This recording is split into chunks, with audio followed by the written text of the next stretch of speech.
The year was 1540, and the palace glittered with gold, velvet, and silk, yet beneath the perfume of roses and incense, a darker truth filled the air. Foreign visitors who stepped inside the royal court of England often described the same strange experience. At first glance, everything looked magnificent. Towering tapestries, jeweled goblets, kings wrapped in velvet robes. But after only a few minutes inside those grand halls, they noticed something else. A smell, thick, sour, almost suffocating. It clung to the corridors, the stairways, the private chambers of nobles and royalty alike.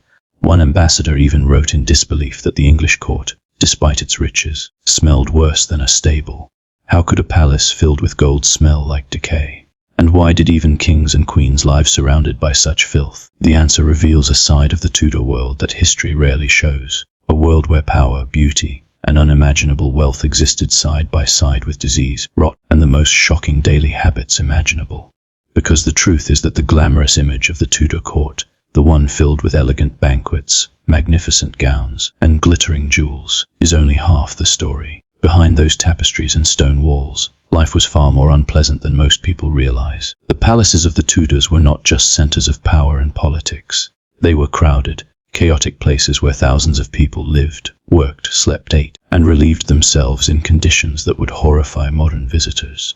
The wealth of kings like Henry VIII was enormous, yet even the most powerful monarch in England could not escape the daily reality of a world that lacked modern sanitation, plumbing, and hygiene. To understand how this strange contradiction existed, we must step back into the world of 16th century England.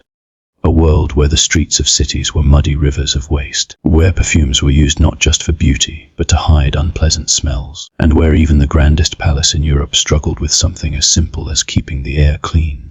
England in the early 1500s was a nation in transformation. The medieval world was slowly fading, and the early modern era was beginning to take shape. Trade was expanding across Europe, new ideas were spreading through the printing press, and the power of monarchs was growing stronger than ever before. At the center of this transformation stood the Tudor dynasty, a royal family determined to prove its strength after decades of civil war had nearly torn the kingdom apart. The Tudor line had begun only a few decades earlier with the victory of Henry VIII at the end of the Wars of the Roses. His triumph brought stability to England after years of chaos, but it also placed enormous pressure on his descendants to maintain that power. When his son Henry VIII inherited the throne in 1509, the young king wanted more than stability, he wanted glory, and for a time he achieved it. Henry VIII was tall, athletic, charismatic, and determined to turn England into one of the great powers of Europe. His court became famous for lavish feasts, grand tournaments, and elaborate celebrations that dazzled foreign diplomats. Visitors described halls filled with musicians, dancers, and nobles dressed in shimmering fabrics imported from Italy, France, and the Ottoman world. But beneath that dazzling surface, daily life inside the royal court was far less glamorous than it appeared. The Tudor court was not a quiet palace where a king and queen lived peacefully with a few servants. It was more like a traveling city. Wherever the king went, hundreds, sometimes thousands, of people followed. Nobles seeking favor, guards protecting the royal family, cooks preparing enormous feasts, tailors sewing new garments, musicians entertaining the court, clerks recording political decisions, and servants carrying water, food, and firewood. The result was a palace packed with people at all hours of the day and night. In places like Hampton Court Palace, the number of residents could exceed 1,000. Kitchens burned constantly. Fires heated the stone halls. Horses waited in nearby stables. Dogs wandered through courtyards, and everywhere there were piles of food scraps, discarded bones, and refuse that attracted rats and insects. But the greatest challenge facing Tudor palaces was something that modern people rarely think about: waste. In the 16th century, there were no flush toilets, no underground sewage systems, no modern plumbing. Every human being in the palace, from the lowest servant to the king himself, produced waste that had to be removed somehow. And when hundreds or thousands of people lived in one building, that problem became enormous. Inside the palace, special rooms called garderobes served as toilets. These were small stone chambers with simple wooden seats built over vertical shafts that dropped waste into pits or moats below. In theory, gravity carried everything away from the living quarters. In reality, the system often failed. The pits filled quickly. The smell drifted upward through the corridors, and during warm weather, the stench could become overwhelming. Servants known as Gong farmers were responsible for cleaning these pits. Their job was one of the most unpleasant occupations in Tudor England. At night, they descended into the foul pits with buckets and shovels, removing the accumulated waste before it overflowed. It was dangerous work because the gases rising from the pits could suffocate a worker in minutes. Yet without these laborers, the palace would quickly become unlivable. Even the king's private toilet reflected the strange mixture of luxury and discomfort that defined Tudor life. Henry VIII used an elaborate piece of furniture called the close stool. This was essentially a wooden chair with a hidden chamber pot beneath the seat. The chair was often decorated with velvet cushions and embroidered fabric, transforming a basic necessity into a symbol of royal status. And Henry was rarely alone during this moment. In fact, one of the most powerful positions in the entire Tudor court was the groom of the stool, the nobleman responsible for assisting the king during his private bathroom routine. This man helped Henry wash his hands, provided towels, and ensured the king's comfort. Because he spent so much private time with the monarch, the groom of the stool became one of the king's most trusted advisors. It was a strange reminder that in the Tudor world, power and unpleasant realities existed side by side, yet sanitation problems were only part of the story. Personal hygiene in the 16th century was very different from modern habits. Many people today imagine that medieval and Tudor individuals rarely bathed, but the truth is more complicated. Bathing did exist, but it was far less frequent and far more complicated than it is today. Water had to be heated over fires and carried in heavy buckets. Filling a bath could require dozens of trips by servants. As a result, full baths were considered a luxury rather than a daily routine. Most people instead cleaned themselves using basins of water and cloths. Even kings followed similar routines. Henry VIII washed regularly, but not in the modern sense of long showers or daily baths. Instead, he relied on scented oils, linen undergarments, and perfumes to maintain cleanliness. But as Henry grew older, another problem emerged: his health. In his youth, Henry VIII had been a powerful athlete who excelled at hunting, wrestling, and jousting. He was admired across Europe for his strength and charm. But in 1536, everything changed. During a jousting tournament, Henry was thrown from his horse and crushed beneath the animal's weight. The accident left him unconscious for hours and permanently injured his leg. The wound never healed properly.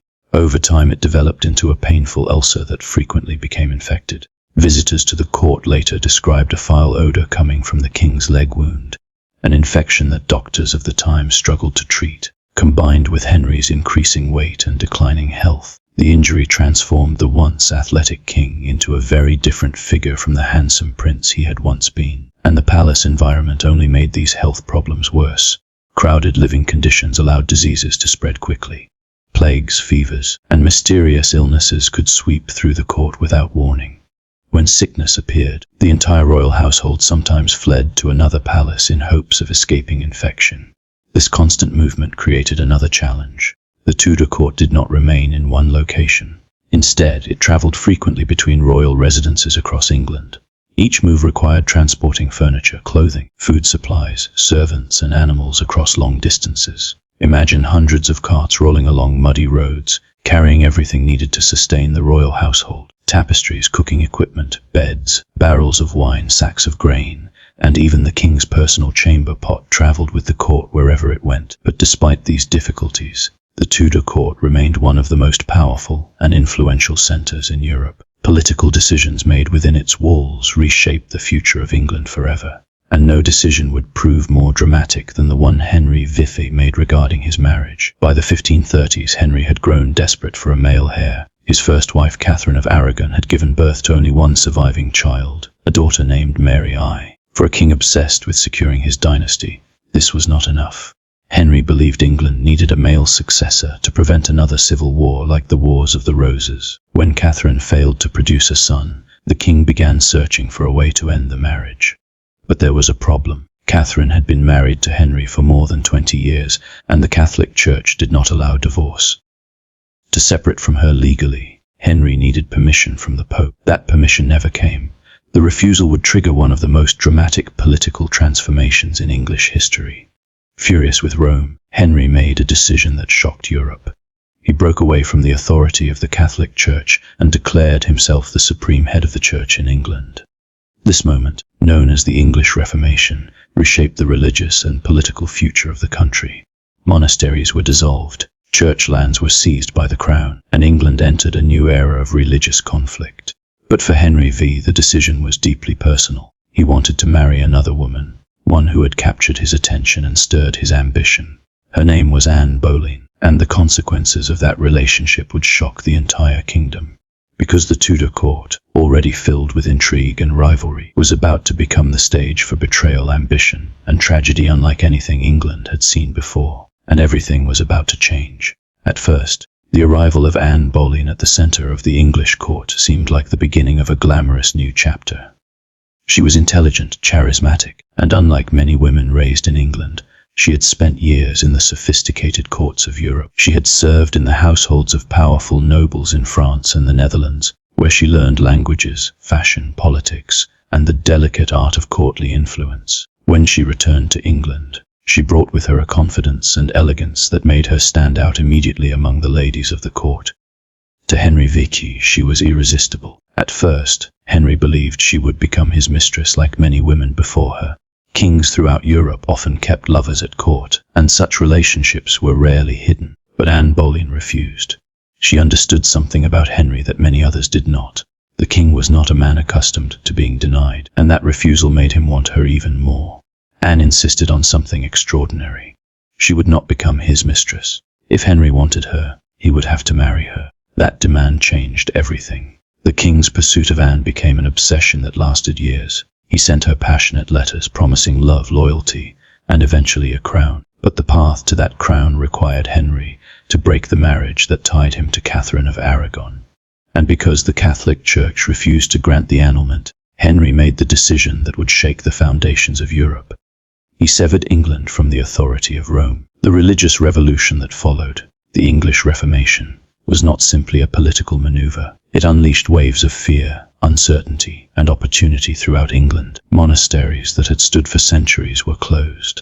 Vast lands once owned by the church were seized and distributed to nobles loyal to the king. Religious traditions that had defined English life for generations were suddenly declared illegal. All of this upheaval began with one man's desire to marry a woman who refused to be second place. In 1533, Henry finally achieved his goal.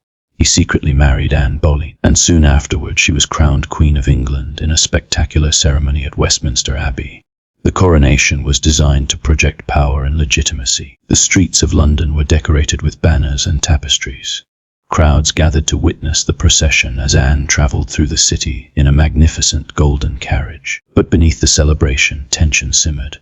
Many people in England still supported Catherine of Aragon. To them, Anne Boleyn was not a rightful queen, but a dangerous usurper who had manipulated the king into abandoning both his wife and the Catholic Church. Anne understood that her position depended entirely on one thing. She had to give Henry a son. At first, everything seemed promising. Only months after her coronation, Anne gave birth to a child.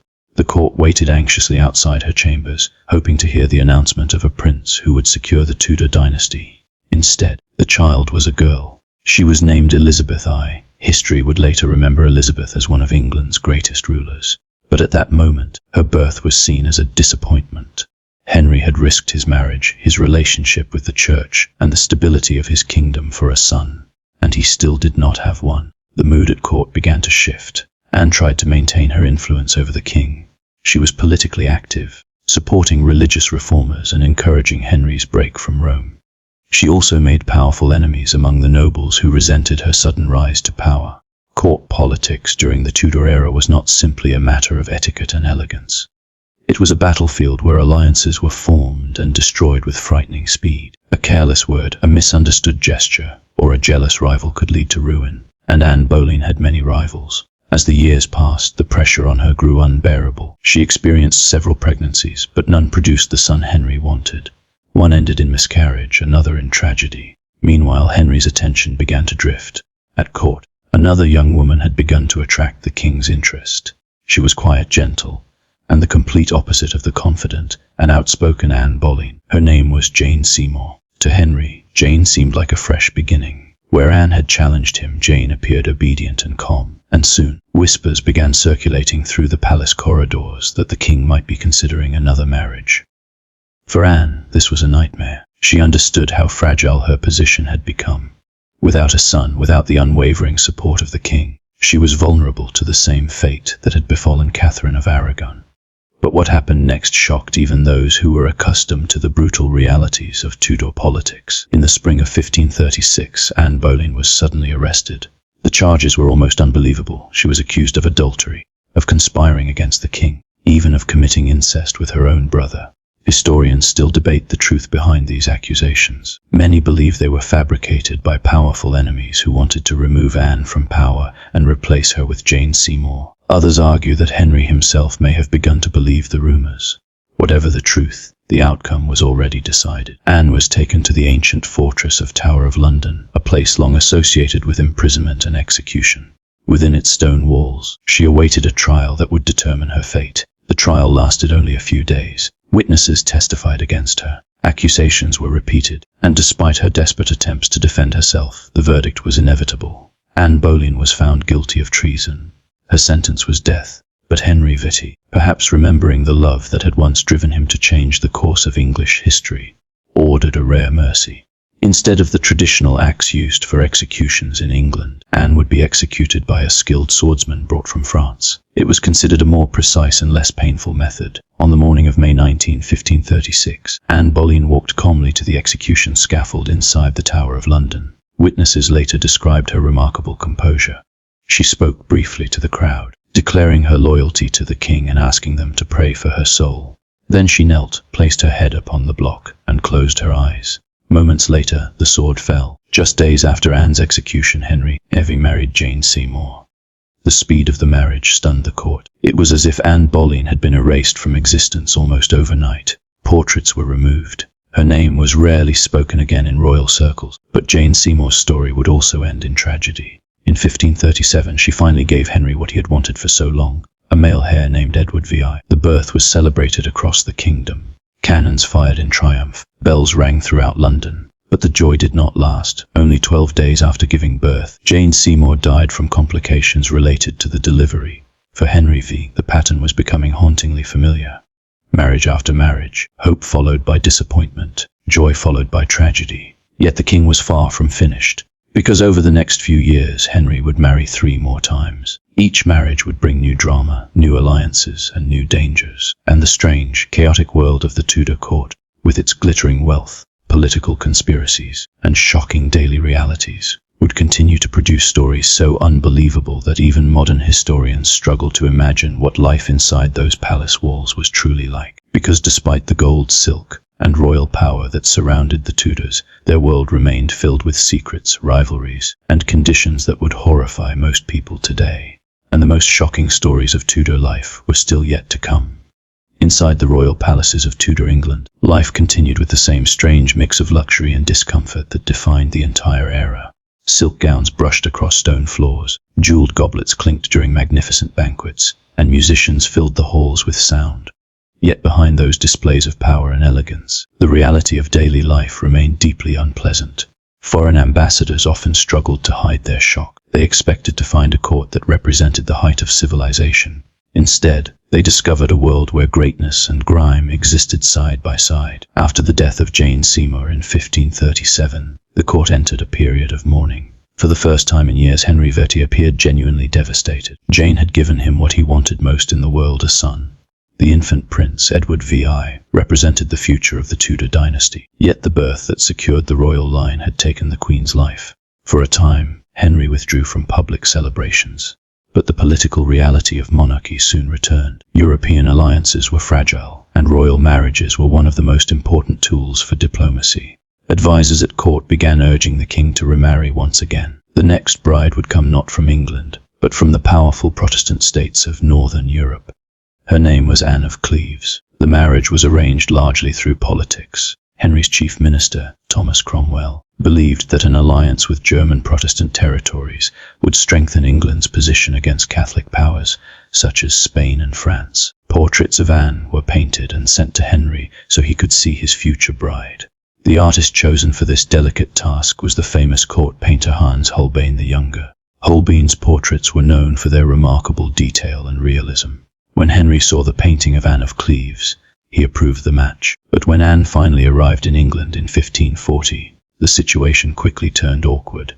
According to several accounts from the court, Henry was disappointed the moment he met her. The king had built an image in his mind based on the portrait, and the real woman did not match his expectations. Some historians believe Henry exaggerated his dislike later to justify ending the marriage. Others believe the meeting truly went badly from the beginning. Either way, the wedding took place, and almost immediately Henry began searching for a way out of it. The marriage lasted only a few months. Unlike his earlier wives, however, Anne of Cleves avoided tragedy. Instead of resisting the king, she cooperated with the annulment.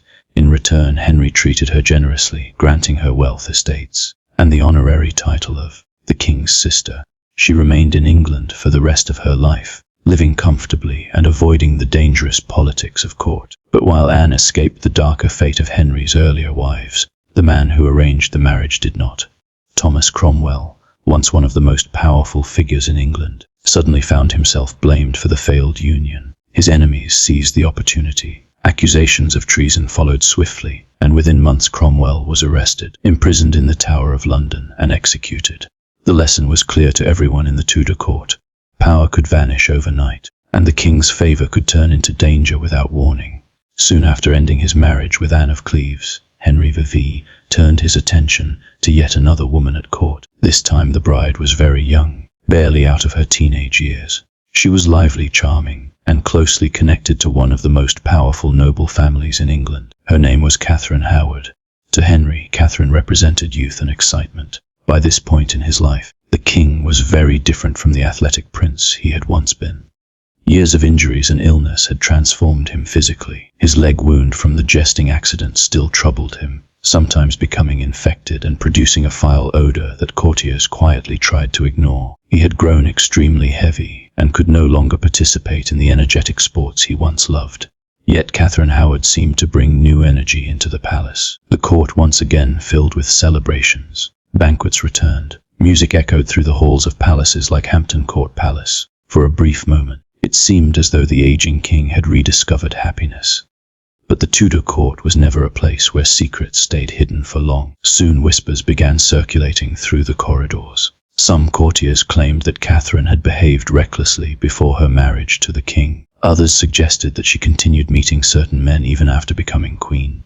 At first, these rumors were ignored. Accusations in the Tudor court were common weapons used by rivals hoping to destroy one another.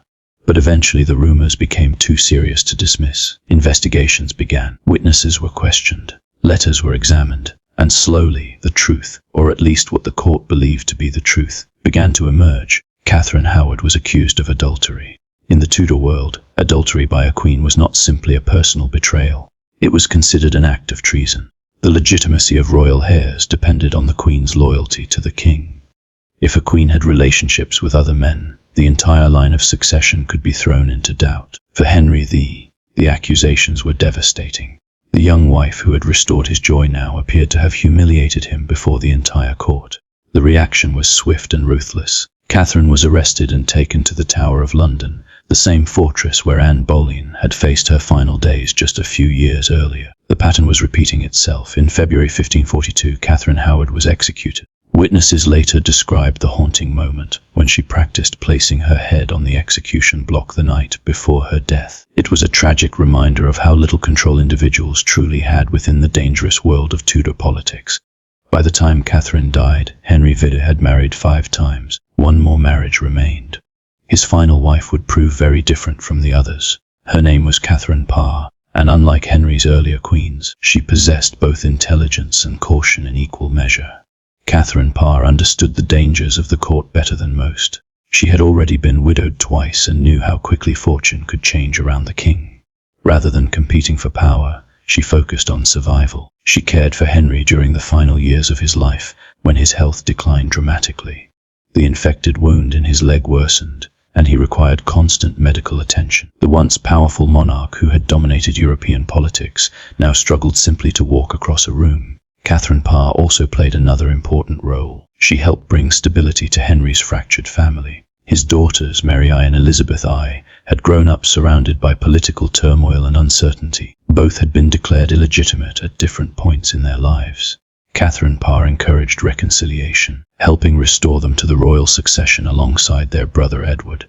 It was a quiet but important achievement, because after Henry VIII's death in 1547, those 3 children, Edward, Mary, and Elizabeth would each rule England in turn, shaping the future of the nation in dramatically different ways. But that future was still far away. For now, the aging king remained surrounded by the strange world he had created.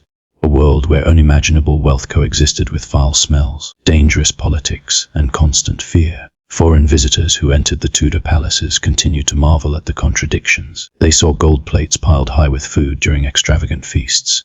They saw nobles dressed in fabrics worth fortunes. They saw musicians, poets, scholars, and diplomats gathered in halls decorated with magnificent art.